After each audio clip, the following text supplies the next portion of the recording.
and welcome to the WIHS Journal, Public Affairs from 104.9. I'm Paul Kretschmer.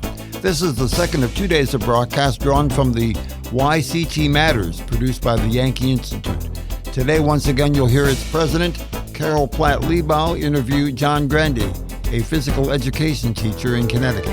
You can hang out with all of us. Okay. So,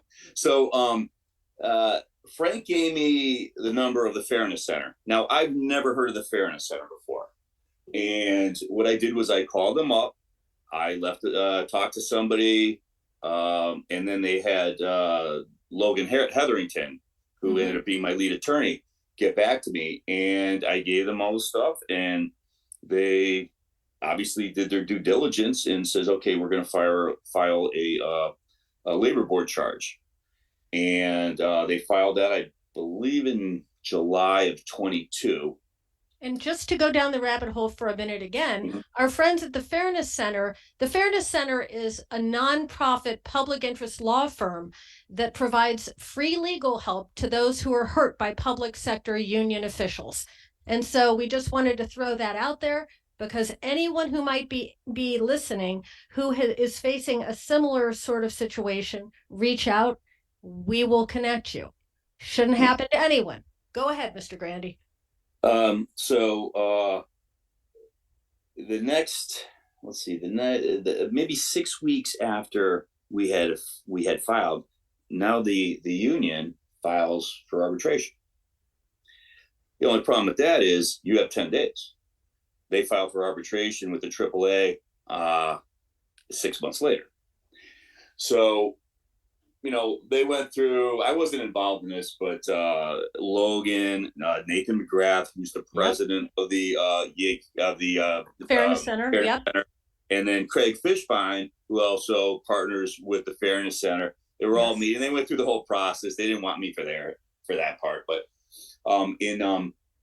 so we had our hearing in February of this year, 23. Yeah. We went through the whole thing on Zoom. In August, the labor board actually sided with me and agreed that I was discriminated against. It was kind of like a slam dunk in my favor, because it was a very one-sided decision. Basically, I think they basically scolded the HFT and said, your argument, because what their argument was that they were not properly trained in telling me that I was a non-dues paying member, so I was not eligible. However, they had been in office for more than a year and a half since that, and they ran unopposed. Every 2 years they have an election. They won in 2020, so they took over in July 1st of 2020. The time that this happened, when I got these emails, if another team ran against them, they would have been campaigning for their second term. So the mere fact that, we weren't trained, really, you had 5 days. You could have picked up the phone and called the AFT attorneys if you had any questions. But the second email actually was much more detailed and sounded much more confident than the first email denying me.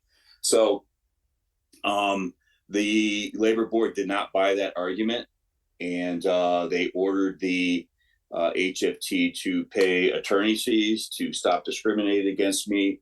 And they had to post the decision in every school for 60 consecutive days. That was my favorite part, is they have to post it so everybody can see how wrongly they behaved. And the board's finding, it said, quote, "We think the union underestimates the inherent hostility in segregating a class of employees because they have ceased to financially support the union," unquote. Mm-hmm. Yeah. And they're right.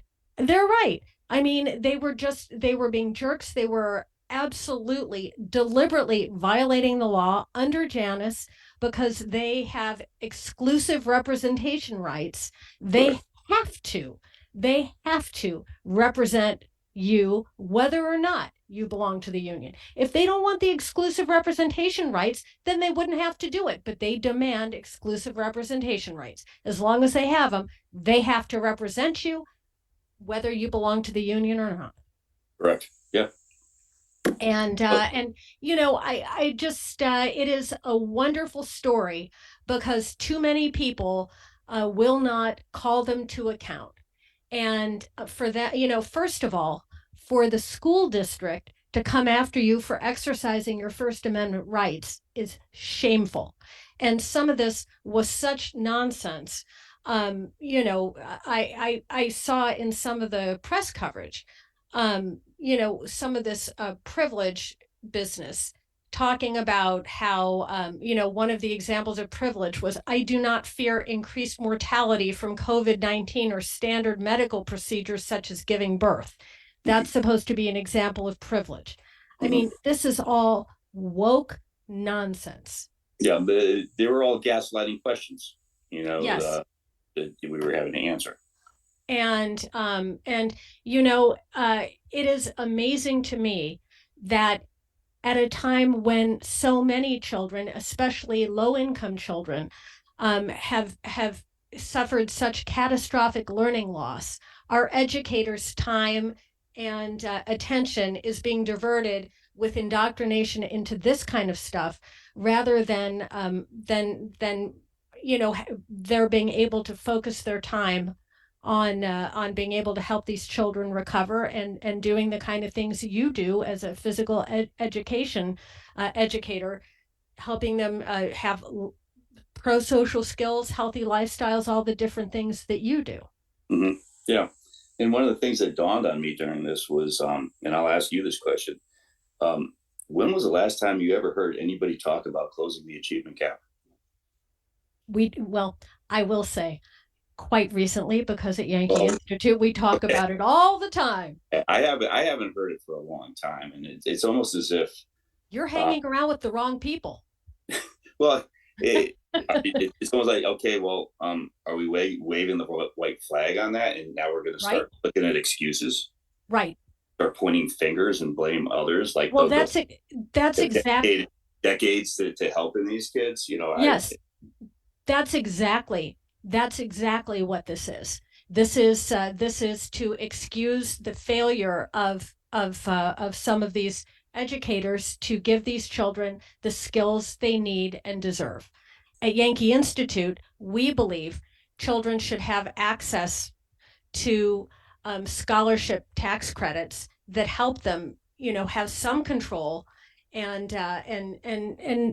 various other things that allow them to when their school is failing them, to do something different. And we think that would help at least infuse a sense of urgency to school administrators and others who are trying to shift blame rather than get these children the educations they need.